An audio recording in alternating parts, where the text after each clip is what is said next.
بەناوی خوا و سڵاوتان لێبێت ڕۆژتان باش بینەران و بیسەرانی ڕۆژباشی کوردستان 24 ئەم بەیانیەش کە کۆتا ڕۆژی هەفتەیە لەگەڵتان دەبین بە کۆمەڵەیە بڕگە و بابەت کە بۆتانمان ئامادە کردووە. باید سەرەتاوە لەوە باس دەست پێ بکەم کە ئەمڕۆ چ ڕۆژێکە. ئەمڕۆ ڕۆژی جیهانی خاوەن پێداویستە تایبەتەکانە کە لێرەوە ڕێز و حرمەتمان هەیە بۆ هەر هەمویان بەو هیوایی کە ژیانێکی زۆر خۆشتر و شایستەتر بژی. ئەمڕۆ تەوەری بەرنامەکەمان تایبەت کردووە بەو بەڕێزانە و میوانیشمان دەبێت و هەروەها خاوەن پێداویستی بەهرەمەندیشمان لەگەڵ دەبێت و ئەم بابەتەی کە ئەمڕۆ هەڵمان بژاردۆ هەڵمانداوە زیاتر سەرنج بخەینە سەر ژیانی ئەوان و بزانین کە ئەوان زۆر پێداویستیان هەیە جگە لەوەی کە لە ڕووی جستەیی و یاخود لە ڕووی دەرونی و پێویستیان بە پێداویستیەکانە جگە لەوەش ئێمە من و تۆ یەکێکین لەوانەی کە ئەبێ ڕێز لە هەموو ئەو کیانەی کە ئەوان هیانە بیگرین و تا پێمان دەکرێت یارمەتی دەریان بین چ لە هەر شوێنێک ئەگەر دەیان بینین یان وەکۆی کە لە شوێنێکی کارکردن لەگەڵمانە کار دەکەن. بەڵێ ئەمە بابەتەکەمانە کە باسی لێواکەین و جگە لەوەیش ئێمە وەکو هەموو ڕۆژێک وەرگەڵباتەکەکانمان بە کورسێک لە هەواڵەکان دەست پێکات بۆی کە بزانین لە دنیای دەوروبەرمان چی دەگوزارێت پێکەوە دەچینە ناو بڕگەی هەواڵەکان و دەست دەگەڕێن وڵاتن و درێژە دەدێنن بە بڕگەکانی دیکە.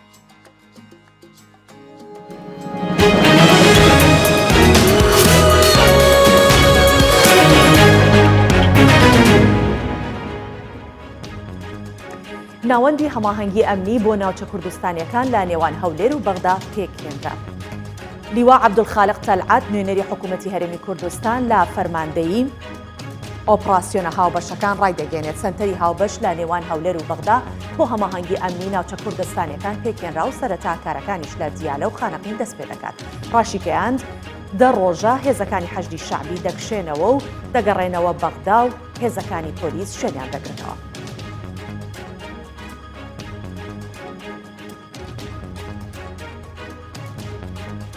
ئەمریکا نیوەی دیپلۆماتکارانی لە باڵوێزخانی وڵاتەکەی لە بەغدا دەکشێنێتەوە. ئیدارەی ئەمریکا بڕیاری داوا پێش ساڵیادی کوشتنی قاسم سولەیمانی فەرماندەی فەیلقی قودسی سوپای پاسدارانی ئێران نیوەی فەرمانبەران و دیپلۆماتکارانی لە باڵوێزخانی وڵاتەکەی لە بەغداوە بۆ ماوەیەکی کاتی بکشێنێتەوە چونکە ئیدارەی ئەمریکا پێشبینی دەکات لە یادی کوشتنی قاسم سولەیمانی ئێران وەک تۆڵەکردنەوەیەک هێرش بکاتە سەر باڵوێزخانەی وڵاتەکەی لە عێراق.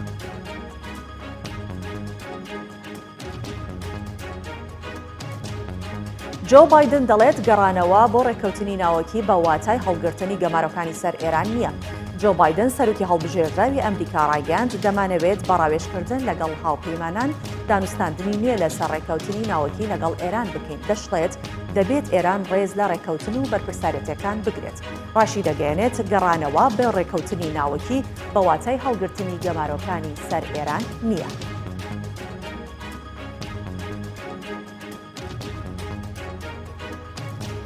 کۆنگرەیەکی نێودەوڵەتی بۆ هاوکاریکردنی لوبنان بە چاودێری نەتەوە یەکگرتوەکان دەستی پێکرد. با دەستپێشخەری فەڕەنسا و بە چاودێری نەتەوە یەکگرتوەکان بە بەشداری چەندین ڕێکخراوی نێودەوڵەتی کۆنگرەیەکی نێودەوڵەتی بۆ هاوکاریکردنی لوبنان لە ڕێگەی ئۆنلاینەوە دەستی پێکرد. ئیمانوێل ماکرۆن سەرۆکی فەڕەنسا ڕایگەاند ئەگەر حکوومەتی لوبنان پێک نەهێنرێت و چاکسازی نەکرێت هاوکاری نێودەوڵەتی وەرناگیرێت. ڕاشیگەیاند ئەم مانگە سەردانی لوبنان دەکات.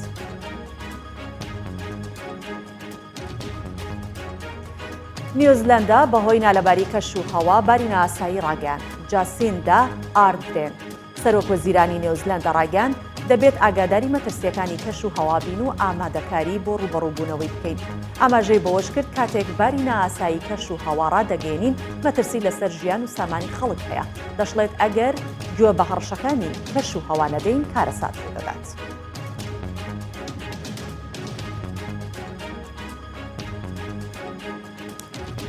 کۆتاییمان بە کورسێ هەواڵەکان هێنا و لەم بڕگەیە دەچینە ناو بڕگەکانی دیکە بۆی زانین چی ترمان بۆتان ئامادە.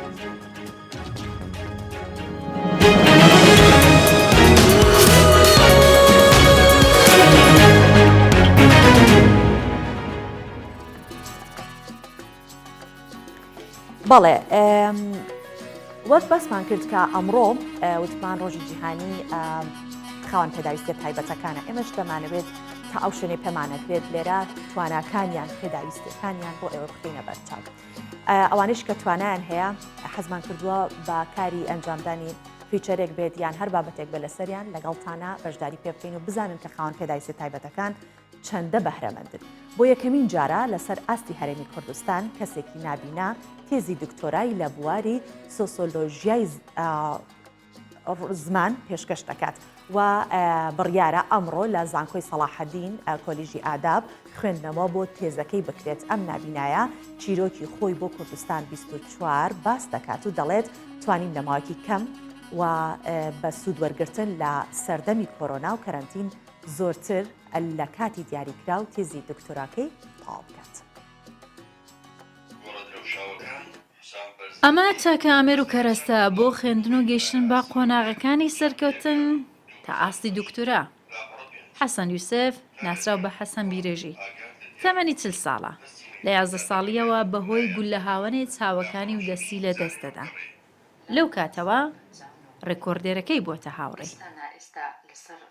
ئەودا نەبراوە لە خوێندن و توانیوێتی ماستر لە ئەدەبیاتی کوردی وەربگرێ و ئێستاش لە ماوەی 2 ساڵ تێزی دکتۆراکەی کە زیاتر لە 300 لاپەڕەیە لە سۆسیۆلۆژی ڕۆمان ئامادەکردووە. لە ڕۆژی جیهانی خاوەن پێداویستی تایبەتیش لە کۆلێژی ئادا پێشکەشی دەکات و دەڵێ بۆ جۆرەی کە ماندوو بووە دەبێت پلەی نایاب بەدەست بێنێ. پێم وابوو لە ڕخنەی ئەدەبی کوردی لە ئاستا ئەکادیمیەکەی کارێکی زۆری لەسەر نەکراوە. جگە لەوەش ڕۆمانەکانی حوسام بەرزنجی بە کەرەستەیەکی گونجاوم زانی بۆ بابەتی توێژینەوەکە. هۆی هەڵبژاردننی بابەتەکەش هەر ئەوە بووە بەڕاستی ویستومە لە میتۆدی ئەو توێژینەوەیدا کە پشتم بە تیۆری سۆسیۆلۆژیای دەق بە تایبەتیش سۆسیۆلۆژیای ڕۆمان بەستووە کە پتر بوارمان دەداتێت لە هەردوو لایانی هوەری و واتای دەق بتوێژینەوە بۆ ئەمە بەستە سوودمان لە بۆ چوونی کۆمەڵێک نووسەری سەر بەم تیۆرە وەرگرتێ وەک میخایل باختین و زۆزۆ کاش و لۆسیۆن گۆڵدمان کە ڕابەرانی ئەو مەدرسەیەن لە جیهان. ئەوە یەکەمین جارە کەسێکی نابینا بتوانێت دکتۆرا بەدەست بێنێ. حەسەن باوکاری هاوڕێیەکی توانیوێتی ڕۆژانە 4 کاتژمێری خۆی بەم جۆرە بە خوێندن و گوێگرتن تەرخان بکات. ئەو گوێ دەگرێ پاشان بەو جۆرە بۆ هاوڕێیەکەیشی دەکاتەوە، ئەویش بۆی دەنووسێتەوە. ئێستا ئامادەیە بۆ ئەوەی پێشکەشی مامۆستانی بکات کە شارەزان لە بوارەکە و دڵخۆشە توانیەتی ئەم قۆناغەش ببڕێ. لە وڵاتی ئێمە تا ئێستا نەبووتە سیستەم لەگەڵ چاپکردنی هەر کتێبێک خاوەنی کتێبەکە یان نووسەرەکە کتێبەکە بکاتە کتێبی دەنجی و ئەوی نابینیان سوودی دێوەرگرن. لەبەرەوە تاکە گرفتی بەردەم نووسینی نامەکەم نەبوونی کتێبی دەنجی بووە. چونکە بەخۆتان دەزانە من نابینام و بە شێوازی گوێگرتن سوود لە سەرچاوەکان وەردەگرم یان لە زانیارەکان ناوە سەرچاوانە وەردەگرم. خۆشبەختانە ئەوەش لەلایەن کۆمەڵێک هاوکارمەوە ئەو مەسادران کە پێویستن پێ بڵێ و نووسینەوە تێزەی بۆم تۆمار کرا، بەڵام ئەوەش دیارە خۆ تەرخانکردن و ماندووبوون زیاتری پێویستە. حەسەن بیرێژی جیالەوەی پلەکانی خوێندنی بە پلەی زۆر باشەی باڵا بەدەستێناوە چەندین ساڵیش وەکو باسی دەکات لە بواری ڕاگەاندن کاری کردووە. نزیکەی 200 دیمانەی میدیایی لەگەڵ ساز کراوە. لە ساڵی 2001 وەکو کاراکتەری سەرەکی کورتە فیلم و فیلمی سینەمایی بەشداری کردووە و چەندین خەڵاتی ڕێزلێنانی وەک نابینایەکی چالاک بەدەستێناوە. لەو بڕواژدایە نابینایی نەبووە تێڕەگر لە بەردەم هەموو سەرکەوتنەکانی. هێرۆمۆلودی کوردستان 24 هەولێر. بۆ هیوایی کە خاوەن پێداویستیە تایبەتەکان زیاتر بواریان بۆ بڕەخسێن بێت. لەو بابەتە کەسێکمان بینی کە لە ڕەگەزی ئانێر بوو و پیاو بوو توانی بووی ئەو دەستکەوتانە بەدەستبێنێ. با بزانین ئەگەر خانمێک خاوەن پێداویستی تایبەت بێت بەو هەموو خانمێتی خۆیەوە ئەو دەتوانێت چ کارێک بکات. بۆیە لەم بابەتەیە باس لە خانمێکەکەین کە خاوەن پێداویستی تایبەتە لە دهۆکە توانا و بەهرەیەکی تایبەتی هەیە بە جۆرێک سەرنجی خەڵک ڕادەکێشێت و هەمیشەش گرنگی پێدەدێت. با پێکەوە بزانین ئەم خانمە بە شێوەیەک ئەو هونەرەی کە هەیەی ئەینوێنێت بە مەرجەکە خاوەن پێداویستی تایبەت.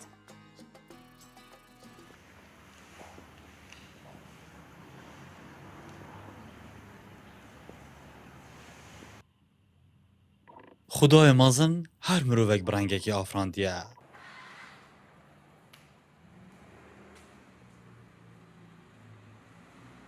هەند کەسان هەن ji hestên xwe ez dest dayne. Lê li beramber behreyên ciwan hene.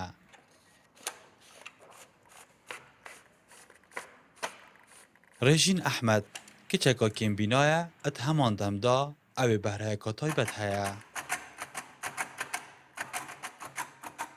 کێمبینیاوێ نەبووە ڕێگر لە هەمبەر بەهرە و شیانên wê. Ez kêm bînome nûker jî min partokekî ji destxetê kesanên çavsax veguhastiye bû destxetê Brailleyê kesanên nabîna û kêmbîna ku êkem kiçim li bajêrê Duhokê û pêşbîniyê dikim li Kurdistanê rabûyme bi vî karîbû kesanên nabîna û kêmbîna. Partok pêk hatiye ji çendîn peyvên bi zimanê îngilîsî û herwasa Kurdî. Ew kesê partok berhev kirî Nîhat Hesên e û nivîsera û veguhêsera partoka Braillê ez bixome. Partoka Rejînê ji heştê û sê laperan pêk dihêt.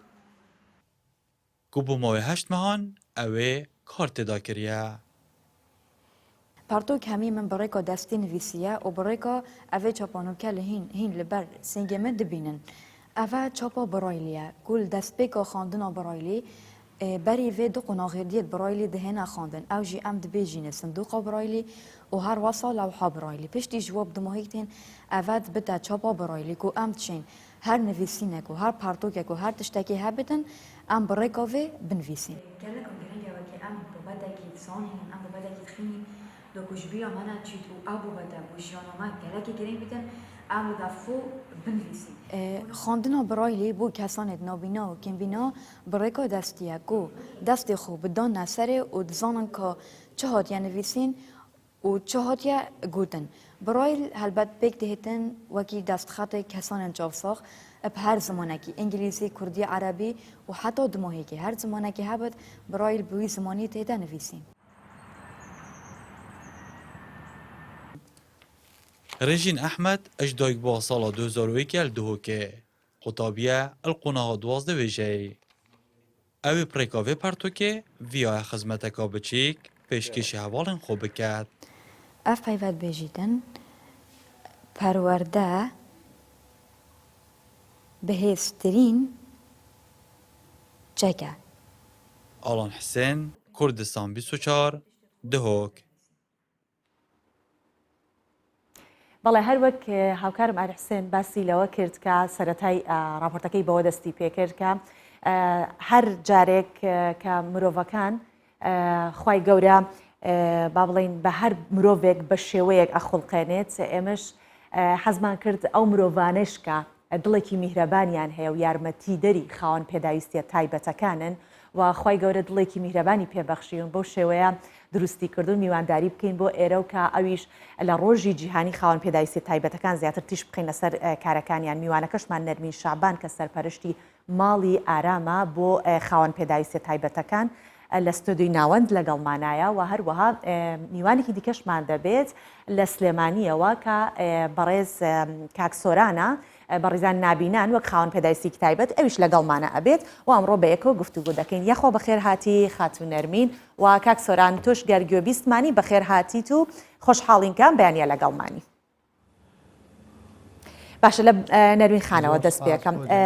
نەرمین خان بابزانم چۆن بوو کە بڕیاری ئەوەدا خانەی ئارام یاخود ماڵی ئارام و شوێنێکی تایبەت بۆ خاوەن پێداویستە تایبەتەکان بکەیتە پرۆژە و کاری تا بکەیت. پێشەکی پیرۆزبایەکی گەرم لە ڕۆژی جیهانی خاوەن پێداویستی تایبەت دەکەم.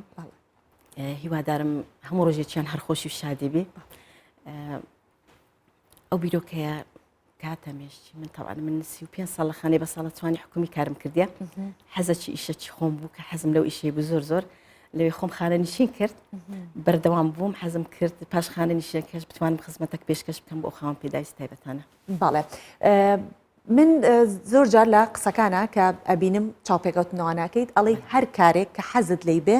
سەخت نییە. کارێکیش کە حەزت لێی نەبێ ئەگەر هەرچەنە ئاسانیش بێت هەر سەختە. یعنی حەزەکە دوای لێکردی کە ئەم کارە قورسا هەڵبژێریت. بەڵێ هەروەکو جەنابەت باست کرد فعلەن ئەگەر حەز لە کارێک نەبی ناتوانانی بکەی کارەکەی من زۆر قورسە ئاسان نییە بەڵام کە حەزت لێ ینی ئاسان دێتە بەرچاوت لەبەرێ ئەو کەسە خاوەن پێداویستی تایبەتانە بەڕاستی پێویستیان بە خزمەتکردن هەیە پێویستیان بە ئەوانەی کە من بە تایبەتی دڵگۆڕین و سەرشتن و حتا ئیوامان هەیە دەبینانی بەدەیوە بکەیت بەڵێ. بەڵام کە حەزی ئیشەکەمە زۆر لەکنم ئاساییە. سەرکەوتو بیاخوا ئەچم بۆ لای کاکسۆران دووبارە سڵاوت لێبێ و ئەم ڕۆژەت لێ پیرۆز ئەەکەم هیوادارم کە لەمڕۆ زۆربەی زۆری ئەو مافانەی کە هی خۆتانە دەستە بەر بخرێ بۆتان و ژیانێکی شایستەتر و باشترتان هەبێت. پێم بڵێ ئێمە بیستمانە کە جەنابەت هێزێکی ئەزبەرکردنی زۆر باشت هەیە تۆ پێ دوایە هەموو خاون پێداویستێکی تایبەت ئەتوانێت بەهرەیەکی هەبێت وەکو خودی تۆ؟ ڕۆژ باش لە بینەران و بیرسەران ڕێز و حرمەت و خۆشەویستیم بۆ ستافەماند و نەناسەکەی جەنابت و میوانەکەت بە دڵنیاییەوە ئێمە وەک خاوەن پێداویستی تایبەتەکان بە هەمومان کۆمەڵێک بەهرەی تایبەتمەندی خۆمان هەیە بەڵام کاتێکە خۆمان بڕوامان بە خۆمان هەبێ کە سوکار لە پشتمان بێ و ئەو تاقەوتوانە و جورئەتەی هەمانە جورئەتی بەکارهێنانیمان هەبێ بەو پەڕی قەناعەتەوە ئێمە ئەتوانین هەنگاو بنین لە ڕۆژگار دوانەکەوین دەست لە ناودەست ئامانجەکان مامەدی بێنین بەمەرجێ حکوومەت و تیمەکان تەواوکەری یەک بین و پێکەوە بتوانین هەنگاو بەرەو سەرکەوتنەکان بنێن. یاخوا لە ش ساغ بێ. و ئەمێ بزانم کە خاوەن پێداویستی تایبەتەکان ئەوانەی کە بەهرەدارن ئێوە یەکتری ئەگرن بە یەکەوە ئەبن بەهرەکانتان بە یەکەوە کاری لەسەر بکەن یاخود هەر کامێکتان بەجیا بۆ خۆتان بەهرەکانتان ئەخەنە ڕوو. ئەزانی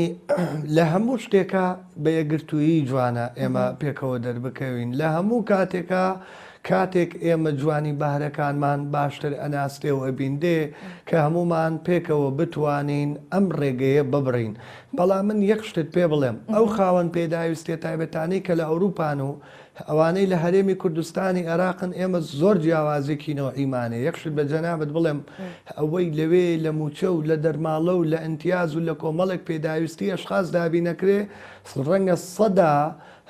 بەڕاستی 25 لێرە بەردەست نەبێ بەڵام ئێمە ئەوەی کە توانیمانە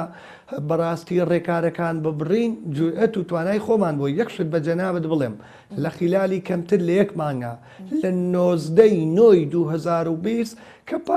پارتیسپیتم کەی لە تیمی یۆروپیان یونیەن خەڵاتی ڕلایبڵ لیدەرم پێبەخشا لەسەر ئاستی هەر 27 دەوڵەتەکەی ئێستەی یەکێتی ئەوروپا هەر ئەینی شت با بڵین لە مانگی 15 بۆ پێشەنگای پەبلیک ڤۆیس لایبرێریەکان کە پێشەنگای کتێبە دەنجەکانە وەک باشترین خوێنەر دەستنیشان کرام کە لە 2008ەوە تا ئەم ساتەی ئێمە ئەدوێر توانیمە 1500 کتێبی ڕۆمان چیرۆک فەلسەفە ئەدەب بخوێنمەوە بەم سیستمە ڤۆیسە و بەو ڕێکارە برەیلەی کە هەموو لایەک ئەزانێت سیستمی ڕێدینی ئێمە چۆنە. زۆر باشە هیوای سەرکەوتنی زیاترت بۆ خوازم هیوادارم ببیتە جێگەی ئەوەی کە ئەوانەی کە وەکو تۆ خاوەن پێداویستی تایبەتن و بە تایبەتی وەکو جەنابەت لە بینینا کێشەیان هەیە وەکو تۆ چاوت لێ بکەن. دێمە لای تۆ نەرمی خان با پرسیارێوت لێ بکەم کە لە خانەی ئارام ئێوە مەرج نییە تەنها خاوەن پێداویستی تایبەتەکانتان لا بنوایە پێم وابێت ئێوە کەسانی ئەوەی کە بێسەرپەرستن یان شوێنێکیانی ئەوانش لە لای جەنابتانن. بەێ ئەو کەسانەمە وەردەگرین کە بەڕاستی بەفعلی بێکەسن ئەوانەی لە شقامەکان دەمێننەوە بەڕێگای پۆلیس و بنکەی پۆلیسەکان و بەڕێگای یاسا مەوەریان دەگرین و لە خزمەتیاندا دەبین و و هیوادارم ئەو کەسانێک کە لە ماڵەوەش یعنی ناتوانن هەڵسو کەوتی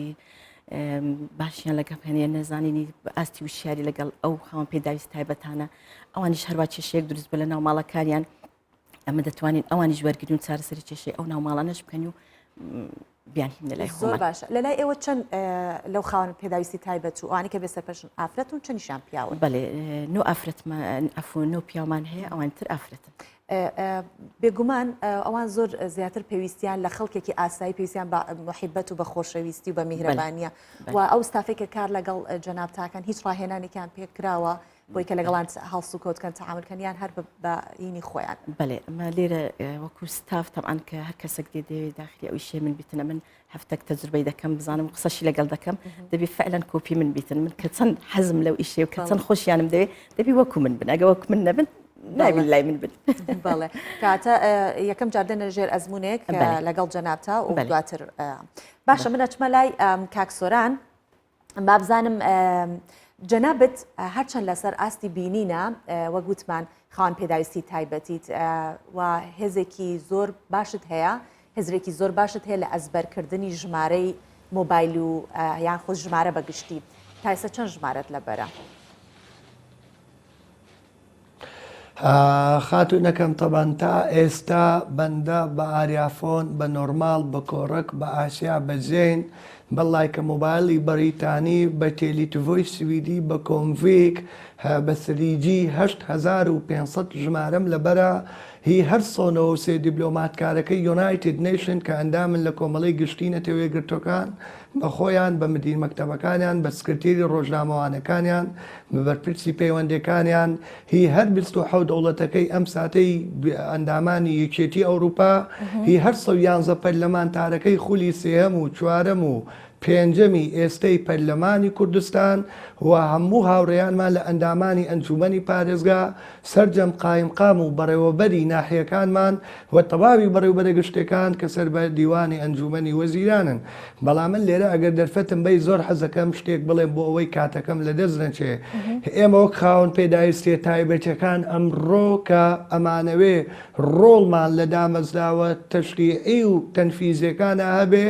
لەگەڵ ئەوەشتا پێش هەموو شتێ ئەبێ وەزارەتی پەروەردە ئەو منهەجانەی کە لە کڵاسەکانەوە ئەخوێندێ لە بیگنەر هەتا فاینەڵ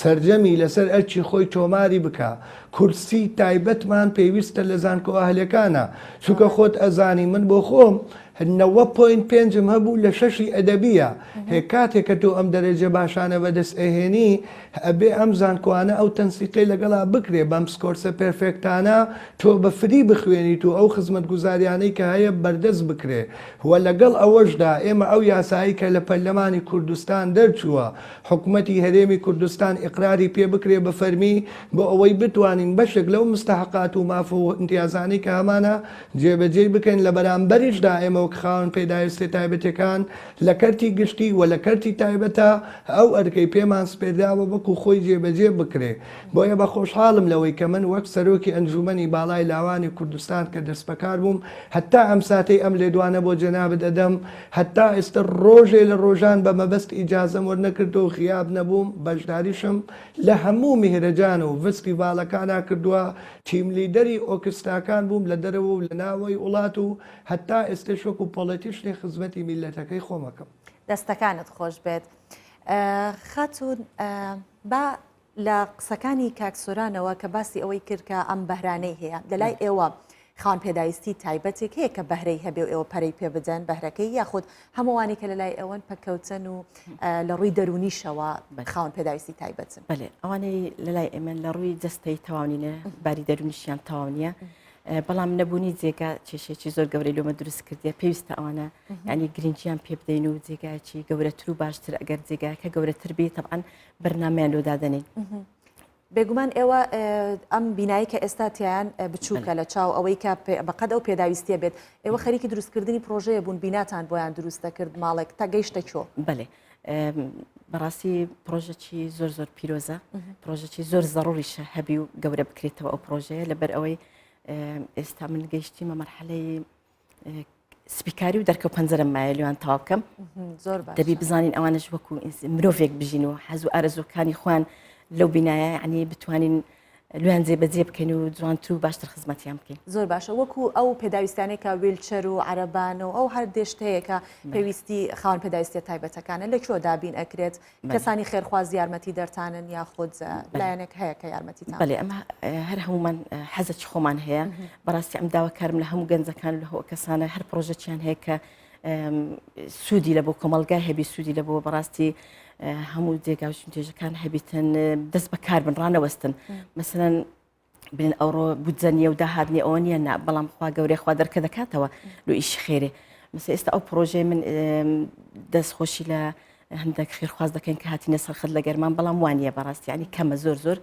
لەبەر ئەو زروفی ئێستا زۆر باشە بەو هیواین کە بە زووترین کات ئەمە ئەو کێشە و گرفتانە چارەسەر بۆی کە ئێوەش بە باشترین شێوە خزمەتیان بکەن. کاک سۆران تۆ باسی ژمارەت کردوتە ژمارەیەکی زۆرم لەبەرە ئەی بۆ ناوی ژمارەی کوردستان 24 نێنا هیچ ژمارەیەکی کوردستان 24 لەبەر نییە؟ وەڵاهی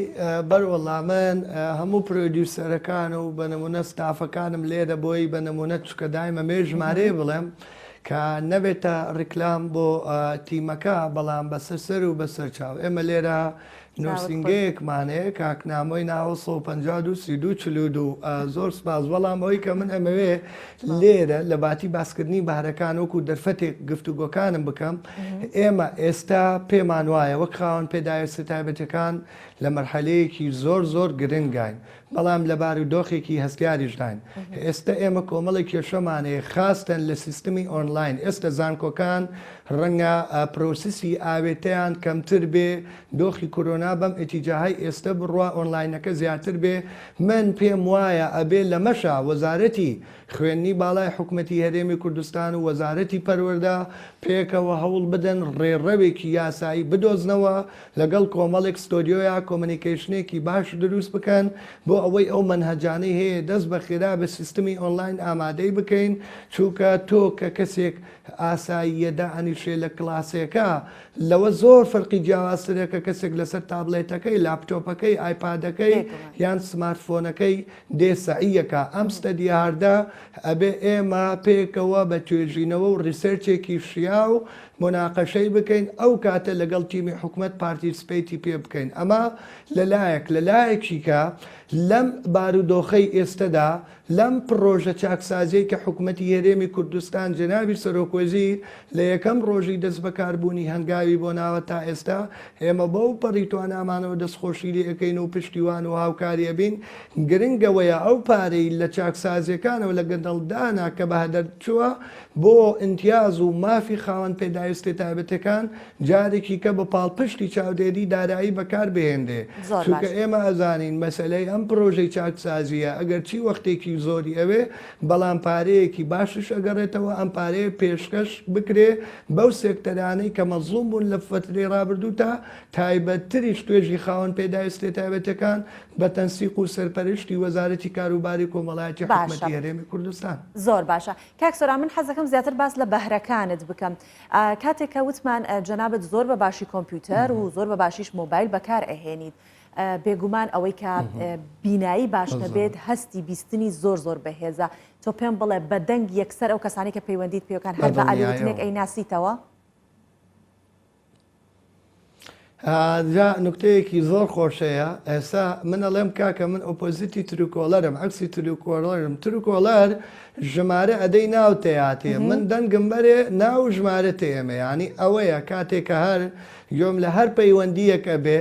یعنی تەنانەت هەموو پەیامنێرەکان سەرجەم پێشکەشکارەکان تەواوی پرۆدیوسەرەکان کاتێکە بە ژمارە پەپلیکەکان تێلێفۆن بۆ منەکەن یەکسەر ڕاستۆخۆ کە سڵاوەکەن پێیان ئەڵێم فڵان کەسن بەڵام ئێمە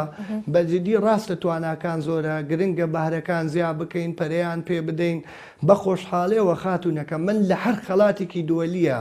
بەشداریم پێکردبێ یعنی ڕکابەرم نەبووە لەبەرەوە سیڤەکەی من 558 پەڕەیە کاتێک کە نامەی بەکالۆرس و ماجستێر و دکتۆراکەم تەقدیم ئەەکەم کە من یەکەم گەنجی کوردی کوردستانی و ڕۆژهەڵاتی بووم توانیم لە جامیعەی ئۆپساڵە دکتۆراکەم بەدەست بێنم بۆیە کە کاتێک کۆمەڵێک پرایڤسی ئینسانەیە بخرێتە ڕوو باشتر جوانتر بەهێزتر شیاوتر چالاکتر ئێمە ئەتوانین بەڕاستی تواناکانمان وەگەڕ بخەین بەڵام لێرەوە ئێمە یەک داوامان هەیە هەمومان پاڵپشتی حکوومەتەکەی خۆمانین بە خۆمان و بە گۆچانەکانمانەوە پاسەوانێکی سەرسەخت و لێنە بڕاوەی دەستکەوتە نیشتیمانیەکانمانین بەڵام ئێمە هیوادارین ئەم پرۆسسانە هیچ وەختێ بە حیزبی نەکرێ هەمومان پێکەوە بتوانین ئێستا بە نمونە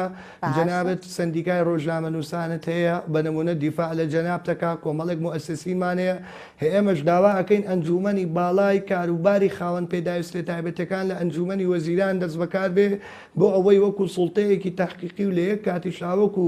هێزێکی تەنفیسکار هەموو دەرگاکانی بۆ بکرێتەوە جێبەجێ بکرێتر ئەم مەلەفەر لە لای ئەحزاب و لایەن نەمێنێ و کۆمەڵگەی مەدەنی بە هەموو شێوەی هاوکار بێ و کۆمەڵی خەڵکی پرۆفیشنال لەم دامەزراوەدا کۆ بکرێتەوە ئەو کاتەکان ئاسانکاریش بۆ حکوومەتەکرێ لە زاخۆوە هەتا ئەکو ئەکاتە کفری پێکەوە هەمومان ئەتوانین لە موسسەیەکی حکومیا کۆبینەوە و هەرکەکانمان جێبەجێ بکەین و ئەو واجبانەی هەمانە هەنگاوی بۆ بنێ. زۆر باشە من لێرەوە کە ئاوا گوێبیستی ئەوە بم کە جەنابەت ئەم هەموو دەستکەوتت هەیە بەو هیوایم کە زیاتر و زیاتر پەرەی پێ بدەیت بەڵێ دەکرێت گەڕێمەوە لای جەنابەت و بەوە پرسیارە لێ بکەم کە ئەو گەنجانی کە خاوەن پێداویستی تایبەت نین گەنجێکی چالاکن تەندروستن چۆن یارمەتی دەری ئێوەن ئەبینم هەندێک جار لا پەیجەکانە ئەوە بڵاو دەکرێتەوە کە بە خۆبەخشانە کارتان لەگەڵکەن ئەو کارانە چی کە ئەو گەنجانە ئەیکەن بڵێ دەستخۆشی لە هەموو گەنجەکان دەکەم لە کچ و لە کوڕ بەڕاستی یعنی زۆر دڵم خۆش دەبی کە ئەوانەیە کە دێن لامان هەموو تەڵەبەی جامیعانەوە مامۆستانەوە دکتۆر و مهندس و لە هەموو چین و توێژەکان دێن بە خۆبەخشی بەبێ بەرامبەر بەڕاستی شتێکی زۆر دڵخۆشکەرێت و بێ ئیشەکی بکەی بەبێ بەرامبەر ئەوە کەواتە حەز لەو ئیشەیە بەدڵ ئەو ئیشەی دەکەی بەڵام هەر ئیشەکی بکەی بە بەرامبەر بێ بڕگ ناخۆشە بڕگ سەختترە بەڕێم بە تایبەتی کاتێک کە کەرنتین بوو ئاهاتن بۆ سەرچاکردنی ئەوان و دەستخۆشیانی دەکەم وەختی کەرنتینش ئەمە هەڕانەوەستانە هەر لە خزمەت بەردەوام بووینەوە و بەڵێنیش دەدەم من هەر هاوکار دەبووم و هاوکاری حکوومەتی خۆشم دەبووم پاڵ پشتی و پژگیریشی دەکەم بە هەموو شێوەیەک و بە هەبوونی و بە نەبوونی بەڵام تکاتشمە یعنی وەزارەتی کار و کاروباری کۆمەڵایەتی پژگیریمان بکە وەزارەتی تەندروستی پژگیریمان بکە من بە تەنها بەس نیم پێویستم بەوانیش هەیە بەڕاستی زۆر چاکەم کاک سۆران با بگەڕێمەوە لای تۆ زانیمان کە تۆ تروکەڵەری وتت ناو ژمارەشتە دەمێ هەر کەسێکە پەیوەندیم پێ بکات ئەی باش ئەگەر خۆت بتەوێ پەیوەندی بە کەسێکەوە بکەیت چۆن ژمارە تەلەفۆنەکەی وەرئەگریت هەر بەڕاستی پرسیارێکی جوانە ئەمەش سیستمەکە تەجبارە ڤۆیس ئۆڤەرەکە ئۆنەکەی من هەم بە لاپتۆپەکەم باوەڕ ئەەکەی ئەو نووسینەی کە ئەینووسین هەمووی خۆم ئامادەی ئەەکەم بۆ تایتڵی ڤیددیۆکانم وە بزڵبەت کاتێ ئێمە کە دەست ئەخینە سەر شاشەکە و نووسینێک بەکارهێنین ئەینووسین بەم ڕێکارە تەجبارەکە ئاوها بەنمونە ئەم ئایفۆنەی کە پێمە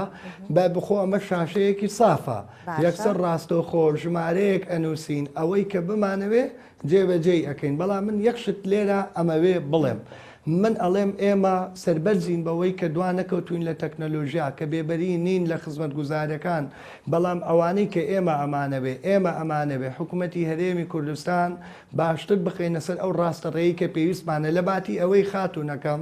بە نمونە هەزارەها ڕێکخراوی و مەدەنی هەبێ بۆ مافی ئێمە تێبکۆشێ با یەک ڕێکخراوی ڕاستەوخۆی دەنگدلێری هەڵبژێرا و شەرعی هەبێ کە لە زاخۆوە هەتاک و حەمرین مایەی ڕەزامەندی کوردستان بێ ئێمە پێویست ناکە لە باتی کرێی ئەم هەموو بینا و ئاوەدانکردنەوەی ئەم و ئەسەساتانە و دەستگیرۆیکردنی ئەم گروپ و تاقمانە ئێمە ئەگەر هەوڵ بین لە یەک سیستمی بەهێزدا کۆیان بکەینەوە بەڕێی من ئێمە ئەتوانین بە یەکگرتوویی کۆمەڵێک دەستکەوتی بەهێزتر و گرنگتر بۆ حکوومەتەکەمان بەردەستە بکەین و لەگەڵ ئەوەشا کۆمەڵێک هەنگاو هەیە کە لە ڕابردوو نراوە پێویست نەبوو ئەم هەنگاوانە ڕابگرین زۆر سپاس دەکەین خاتون نەرمین من وەکو کۆتا پرسیار دێمە لای جەنابەت پێت بڵێم کە ستافەکەی تۆ لە چەند کەس پێکاتون کە تۆ کۆمەڵێک خەڵکی خاوەن پێداویستی تایبەت لەسەر بە تایبەتی ئەرکی خاوەن پێداویستی تایبەت خەڵک ئەگەر مناڵێکی دوانەی ئەبێت نازانێت چۆن بەخێویان بکات بە مەرجێگە کەسەکان گەورە بن لە تەمەنەوە هەندێک پێداویستی تریان هەیە چەند کەس بە دیاریکراوی ستافی تۆن بە بەردەوام لەوێ ئەمێننەوە بە شەو بە ڕۆژ بەێ بە بەردەوام شەو ڕۆژ سێ کەسم هەیە دوانیان ئافرەتن هە لە ناویشیان دەنون لەگەریان دەبن پاسەوانیشمان هەیە و هەم دانیشمان هەیە بەڵام ئەگە جێگاکە گەورەتر بیتەوە حتمما کارمەند زیاتر دەکەین ئینشاءالله زۆر چاکە من بەخێرهاتنی دووبارەی جەنابەت و کاکسۆرانیش ئەەکەم دەستخۆشیتان لێ ئەەکەم حەزەکەم لێرەوە ئەوە بڵێم بوون بە دایک هەڵبژاردەیە بەڵام بوون بە دایکی کەسێکی خاوەن پێداویستی تایبەت ئەوە هەڵبژاردەیەکی خوایە لێرەوە سەری ڕێز و احترام بۆ ئەو دایکانەش دادەنەوێنین کە منداڵەکانیان خاوەن پێداویستی تایبەتن وە دەخوا داواکەرین کە ئارامگریان پێ ببەخشێت هەروەها بە خاتون نەرمین و ئەوانش کە یارمەتی دەری خاوەن پێداویستی تایبەتەکانن پێکەوە دەچینە گۆڕانکاریەکانی کەش و هەوا بزانین چ گۆڕانکاریەک لەم ڕۆژانەیە ڕۆ ئەدات بزانین کەش و هەوا لە چه ئاستێکایە لەگەڵمان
گەڕاینەوە لاتان لە بڕگەیەکی دیکەی ڕۆژباش لەگەڵ هاوکارانمان دەبین بەڵام لەکۆ لە دەرەوەی ستودیۆ کە ئەویش پامێرانمانن هەر جارە و پامێرێکمان لە شار و شارۆچکەی وەردەبین. ئێستاش ئاری حوسێنمان لەگەڵدای لە ئاکرێەوە. ئاری ڕۆژت باش هیوادارم کات تەندروست باش بیت و نازانم کە ساردە کەش و هەواکە لای تۆ یاخود نازانم چۆنە بەڵام لای من زۆر ساردە جارە پێم بڵێ ڕەوشت سەقایە لای تۆ چاوایە و باسی وەشم بۆ بکە چیت بۆ ئامادەکردین ئەم بەیانیە.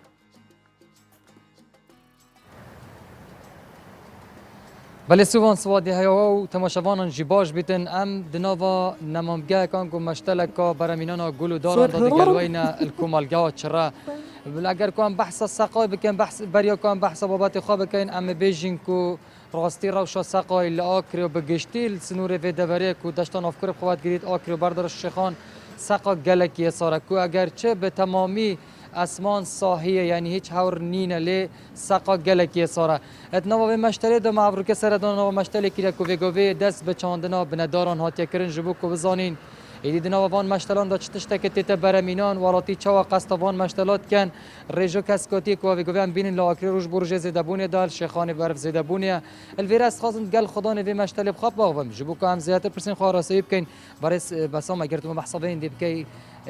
اف مشتل کن تو کار نافداد که چند سالن تو وی کارید که زیاتر افتشتین برامتین فروشن چتشتکل کیش ولاتات تن دست به خیرات نوات کم سپیده که خیر خوشی به خیرات نوات کم و مازن کرین اگر هم بین سر مشتل تقریبا و با مایسی سال ما کار سر و مشتل کریم قضا شیخان دارو برید میدانای دست به که من حاصل کر چت تو صاد و تشتت مثلا کسکوت المتقینین کسکوت رجا کسکوتی گله کیم بون هیدی دی ما پرا پیدا ما کار خو مازن کر خیراندش گله که دارو تشتو کسکوتیات نچاندن دارو برید ما و جه دست خوشیل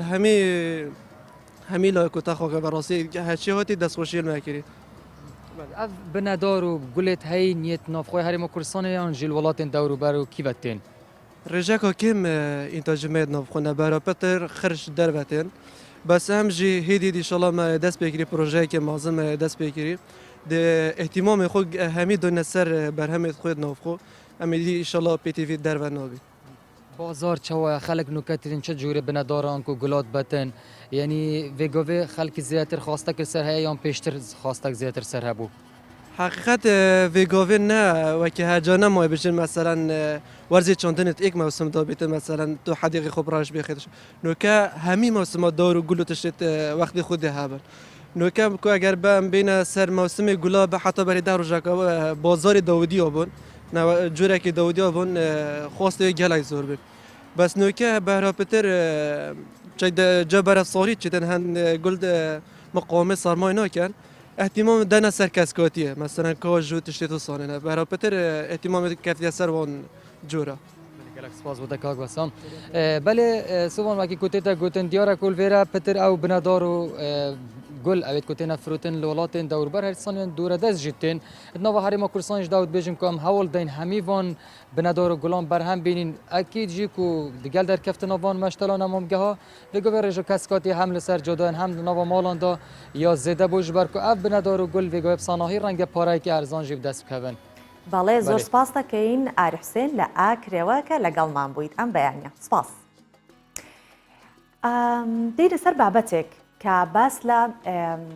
شوێنێکەکەی شوێنی مێژوویە. تورکیا یەکێکە لەو وڵاتانەی مێژوویەکی زۆری کۆری هەیە لە جیهانە خاوەن چەندین شوێنەواری مێژوویە و ساڵانە بە ملیۆنان گەشتیار لە ناوخۆ و دەرەوەی ئەو وڵاتە ڕووی تێئەکەن بە تایبەتی بۆ سەردانیکردنی ئەو بینایانەی کە زۆر کۆن و مێژووین و حکوومەتی تورکیا شتی کردووە بە مەبەستی پاراستنی شوێنەوارە مێژوویەکان وەک مزگەوت و کڵێسا و مۆزەخانەکان بە دانانی پلانێکی چڕ و بودجەیەکی پێویست کاری بۆ نۆژەنکردنەوەی شوێنەوارە مێژوویەکانی وڵاتەکەی دەکات با پێکەوە ئەو شوێنەوارە مێژوویانە ببینی کە کاری نۆژەنکردنەوە بۆ دەکەن.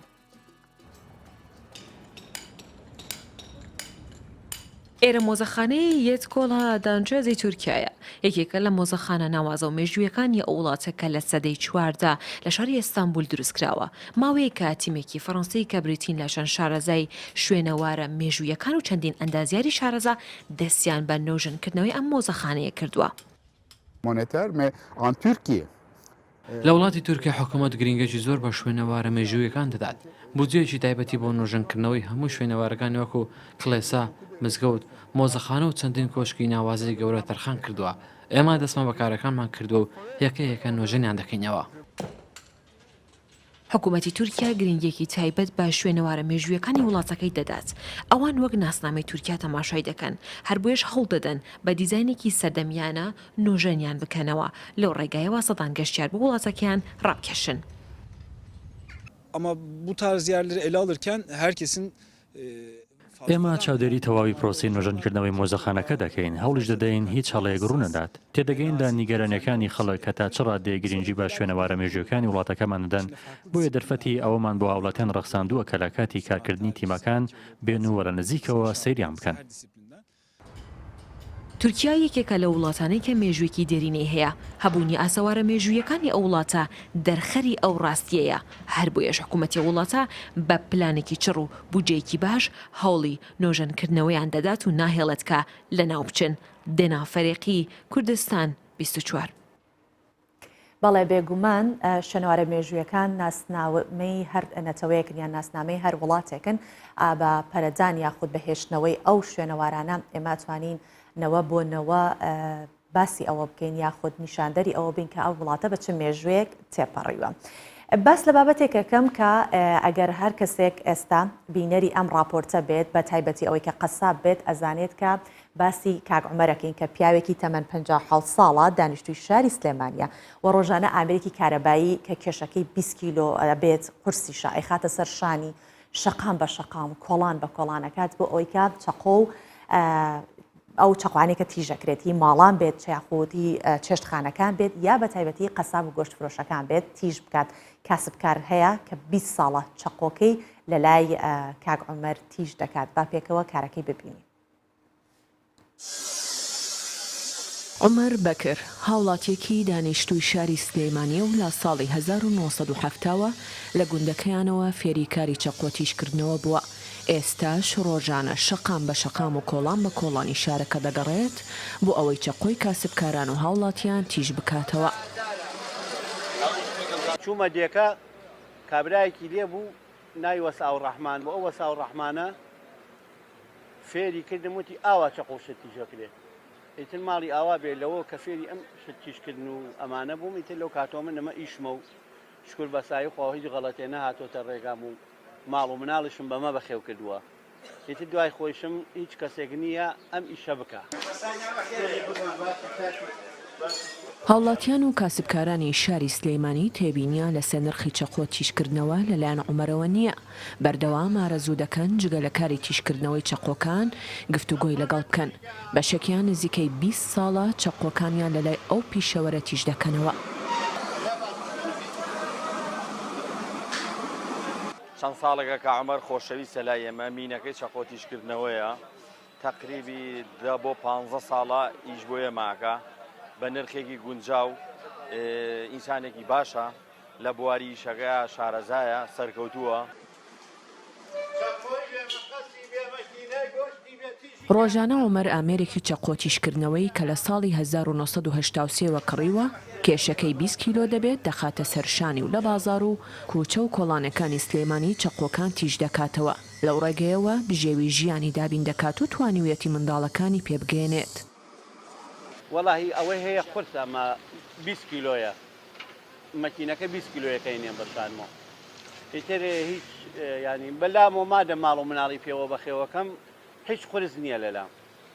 ژیانە بۆ ژیان تاڵە. نرخی چەقۆ تیشکردنەوە لەلایەن عومەر بەکرەوە بۆ کاسبکاران گونجاوە بە شێوەیەک چەقۆی گەورە بە 4000 دینار و چەقۆی بچووک بە 2000 دینار تیش دەکاتەوە. تا تەمەنیشی بەرەو سەر هەڵدەکشێت خۆشەویستی بۆ کارەکەی زیاد دەبێت.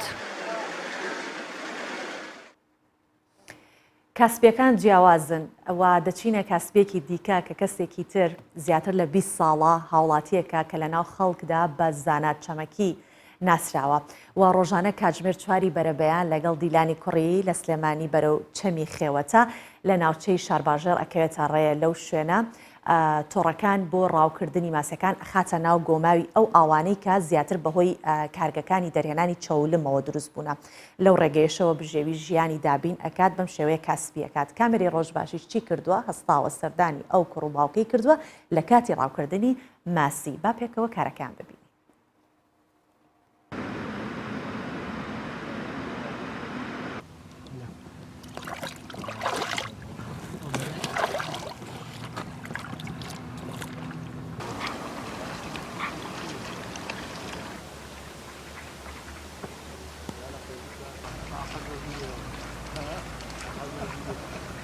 بەخوا برا ئەمە نەبێ ئەمەش نی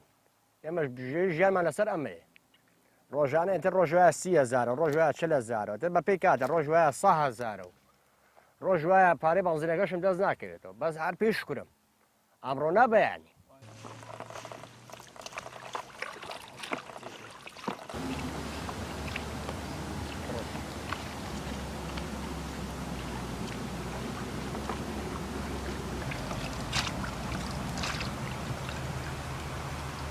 ئەگە کاسب بیت بەخوای گەورە بێتە دەرۆپەکە ناکەوێت ئەگە کاسبیش نەبی بەخوا براخوا بۆ نانێرێ خوا نەیفەرمۆتەوە لە ماڵەوە بۆ من بۆ دەنێرم خوا فەرموویەتی ئەڵێ حرەکەت لە تۆ بەرەکەت لە من ئەوە ئیشی ئەمەیە.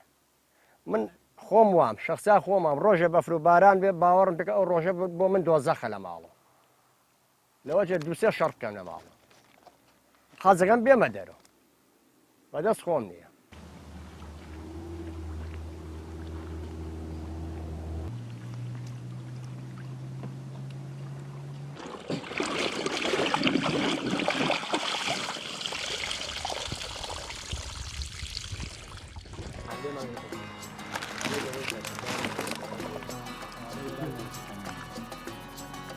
ئیشەڵا ئەمڕۆ یەکێکە بێت لەو ڕۆژانەی کە بۆ کاسبکاران ڕۆژێکی پڕ ڕسک و ڕۆزیە بێت بە کۆتایی هێنان بە ئەڵلقەی ئەمڕۆمان لە کۆتایی هەفتە کۆتایی بە بەرنامەکەشمانە هێنین. هیوادارم کەم ئەڵلقەی ئەم ڕۆتان بەدڵ بوو بێت و تا شەممە کە هاوکارم هاژە لەگەڵتان دەبێت بەخواتان ئەسپێرم و خواتان لەگەڵ.